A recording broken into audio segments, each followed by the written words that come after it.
안녕하세요. 예, 운전 실력을 과신하면 사고를 부른다고 합니다. 제가 왜 이 얘기를 가지고 좀 주제를 말씀드리려고 하냐면, 실제로, 운전뿐만이 아니라는 거죠. 우리가 살아가는 삶 마찬가지, 내가 잘났다. 내가 아주 능력이 뛰어나고, 세상에서 나를 대체할 사람은 없다. 이런 생각들을 가지면 언제든지 그 생각이 우리 몸 밖으로 드러나더라는 거죠. 그러다 보면 그 그만함이 나를 언제든지 화를 입는 위기나 어려움으로 몰고 가더라라고 생각하시면 좋겠습니다. 우리가 살아가는 삶이 어떻겠습니까? 바라는 대로, 원하는 대로 착착, 순차적으로 잘 되어 갑니까? 아니면 우여곡절이나 온갖 어려움들이 넘칩니까? 실제로 우리가 살아가는 보통의 삶은 대부분 다 힘들고 어렵고 뜻대로 올라가지 않는 온갖 고민들, 투성일 겁니다. 그렇기 때문에 좀 더 나은 자세로 조금 더 착실하게 지낼 고민을 더 해야 될 겁니다. 그래야 되지 않겠습니까? 우리가 잘 살아가고 싶고 잘 지내고 싶고 별일 없이 안전하게 괜찮게 지내고 싶습니다. 근데 그건 생각처럼 잘 안 되더라는 거죠. 그래서 어떻게 지내야 됩니까? 우리가 좀 복이 많게 행운이 많게 일이 좀 순탄하게 잘 흘러가게끔 우리의 마음을 우리의 태도를 좀 갖춰놓을 필요가 있다는 거죠. 우리의 마음을 우리의 태도를 갖춰놓는 건 뭡니까? 첫 번째, 성실히 열심히 일하는 거고요. 두 번째, 남들에게 좋은 호감과 좋은 이미지를 줄 수 있게끔 노력하는 거죠. 그리고 안 좋은 일이 생겼을 때, 힘들고 어려운 일이 생겼을 때 그 일 안에서 조금이라도 괜찮아질 수 있는 가능성, 희망을 좀 내다보려고 애써야겠죠. 게다가 좋은 일이 생겼을 때는 그 좋은 일 아래 이면에 또 안 좋은 일도 생길 수 있음을 또 항상 염두에 두고 지내야 될 것 같습니다. 그런 것이 뻔하고 되게 당연한 얘기라는 것 잘 알고 있습니다. 근데 제가 왜 이 말씀을 드리냐? 제가 제 자신에게 그리고 누군가에게 조금이라도 도움이 됐으면 하는 바람에서 말씀을 드리는 건데요. 우리는 어떻게 하든 우리의 마음을 잘 다스려야 될 것 같습니다. 우리의 마음을 잘 다스린다. 착실하게 살아갈 수 있게끔 애쓴다. 이러면 분명히 길이 열릴 수 있다는 거죠. 저는 이제 운전을 좀 잘 못합니다. 운전을 잘 못해서 이제 집에서 뭐라 그러냐면 25년째 초보 이렇게 얘기할 정도로 운전을 정말 못합니다. 근데 운전을 좀 못하니까 운전을 좀 소극적으로 좀 조심해서 할 수밖에 없는 거죠. 흔히 얘기하는 안전운전을 할 수밖에 없습니다. 과속 못하고 또 어버버거리기 때문에 조금 속도도 느릴 수밖에 없죠. 근데 그러다 해서 운전을 그러면 제가 원하는 곳을 못 가냐 그런 건 아닌 거죠. 어떻게든 제가 원하는 곳은 가더라는 거죠. 근데 조금 더 빨리 가냐 조금 늦게 가냐의 차이인 거죠. 늦게 가더라도 남들보다 5분 10분 20분 30분 늦게 가더라도 조금 천천히 안전하게 가고 싶다라는 게 제 마음인 거죠. 우리가 살아가다 보면 우리가 가진 목표나 꿈이 커야 됩니까? 좋은 직책을 가져야 됩니까? 임원이 꼭 돼야 됩니까? 세상에 빛과 소금이 되고 남들이 우러러보는 그런 자리에 앉고 싶습니까? 물론 정말 잘 되기 위해서는 필요한 거는 첫 번째는 살아남는 거, 생존이 먼저라는 거죠. 오래오래 살아남는 게 최우선입니다. 욕심에 눈이 멀면 오래 가기 어렵죠. 세상은 들쑥날쑥합니다. 내 맘대로 되는 게 아니라는 거죠. 계산기 두드리고 아무리 잔머리를 굴려도 내 뜻대로 안 된다라는 거죠. 세상에 미친놈도 많고 양심적이고 정상적인 사람은 매우 적습니다. 그래도 큰 욕심 없이 묵묵히 일하면 밥은 먹고 산다. 굶어 죽진 않는다. 요 정도로 생각하고 지내면 어떻겠냐라는 거죠. 화려한 것을 추구하다가는 세상에 당하기 쉽습니다. 천천히 느리게 가는 게 가장 안전한 길입니다.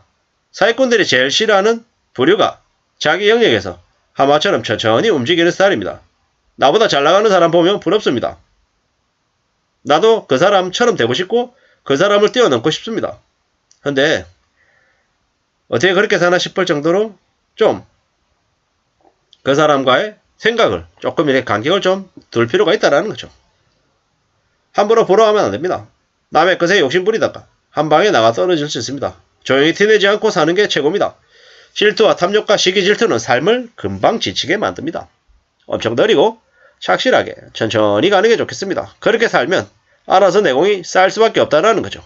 모든 것에는 축적이 필요합니다. 사람은 자기가 하지 못하는 걸 하겠다고 바라고 또 거기에 뛰어들면 불행해집니다. 그저 자기가 잘 아는 분야에서 돈 버는 게 최고입니다. 성실이 매우 뻔하고 당연한 것처럼 보이지만 성실이 제일 무서운 겁니다. 성실하게 살면 뭐든 축적이 됩니다. 우둔해 보여도 날마다 계속 활동하는 이는 경험이 쌓이고 지혜가 생길 수밖에 없습니다. 그렇기 때문에 더디더라도 천천히 앞으로 나가는 게 최고입니다. 반짝인기보다는 꾸준히 움직이게 최고라는 말씀을 드리는 겁니다. 하마처럼 살아야 됩니다. 뭐든지 느리게 하는 게 좋습니다. 빨리 움직인다. 남들보다 더 많은 것들을 서둘러서 이루겠다라고 욕심부리면 어떻게 됩니까? 생각지도 못한 돌부리에 걸려 넘어질 수도 있습니다. 그보다는 느리게 행동하면서 차분하게 주변을 둘러보는 게 좋겠습니다. 빨리 무언가를 달성하려고 하지 말고 천천히 차근차근 행동하는 게 좋겠다라는 겁니다. 느리게 지나야 됩니다.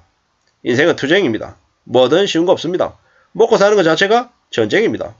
어딜 가든 몸을 낮춰야 됩니다. 잘 나간다, 괜찮다 이러면서 거드름을 피우면 보이지 않는 적만 늘어납니다. 뭐 가진 것도 없는데 힘도 없는데 쓸데없이 주변에 적만 많아지면 저만 피곤해지고 힘들어진다는 거죠. 함부로 속내를 드러내서도 안됩니다. 내가 이런 생각을 가지고 있습니다. 이런 마음입니다. 이런 것들을 드러내면 상대방에게 조종당하기가 쉽습니다. 최대한 속내는 줄여야죠. 어떻게 지내는 게 현명한 길인지를 계속 고민하고 생각해야 됩니다.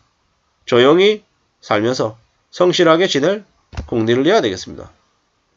성실하게 살겠다고 각오하면 괜찮아질 수 있습니다.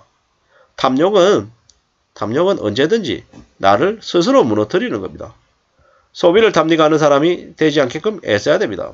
언론에서 얘기하는 샤넬 같은 명품 브랜드에 빠지지 않고요. 도서관이나 서점에 가면 베스트셀러 코너에 잔뜩 자리를 차지하고 있는 재테크 서적에 넘어가지 말아야겠습니다. 사람의 욕망을 장악하고 당장이라도 큰 부자가 될 것처럼 환상을 주고 자극하는 그런 것들. 눈 질끈 감고 한번 크게 투자하면 큰 부자가 될 수 있어. 이런 얘기에 넘어가면 인생이 그냥 망가지는 거죠. 요즘 유튜브에서도 온갖 난리입니다. 부의 추월 차선에 탈하는 등 겨우 200만원 300만원 월급 받아서 어떻게 사냐는 등 엄청 비아냥거리죠. 300만원 가지고 월 3천만원 벌 수 있는 법, 이런 회계무기한 황당무계한 그런 썸네일 제목을 가지고 있는 유튜브 영상들의 조회수가 수십만을 차지하고 있습니다. 저게 뭔가 싶은 거죠. 저런 말에 넘어갔다가는 금방 저질 3년 인생 하층민이 돼서 평생 빚쟁이로 아마 전락해서 살 것 같습니다. 우리가 살아가는 삶이 절대 만만하거나 쉽지 않다는 걸 말씀드립니다. 사람의 인생은 한 치 앞도 모르는 겁니다. 우쭐대지 말아야 됩니다. 아무리 하지도 말아야 됩니다. 피땀 흘려 살다 보면 지금 힘들어도 나아질 수 있습니다. 책임지는 삶을 살고 좀 더 조심하며 살아야겠다라는 생각을 해봅니다. 영화 맘마미아 보면 거기 엄마하고 아빠 있는데 아빠가 누군지 모르잖아요. 몇 명의 남자가 자기 아빠인지도 모르는 거죠. 그게 멋있어 보입니까? 얼마나 문란하고 무책임한 인생들입니까? 영화에서 미화해서 그렇지 저게 현실 세계에서 벌어지면 삶이 얼마나 비참하겠습니까? 온전하게 자식을 기르며 살 수 있겠습니까? 아니죠. 아니라는 거죠. 올바른 자세로 올바른 생활 태도로 살아야 됨을 말씀드립니다. 책임감 있게 살아야 된다는 말씀을 드리고 싶습니다. 함부로 자신의 인생을 과신하거나 삶의 기준을 갖지 않으면 언제든지 화는, 불안은, 불행은 미칠 수밖에 없음을 저 뉴스 기사를 보면서 빗대서 말씀드렸습니다. 참고가 되시면 좋겠습니다. 감사합니다.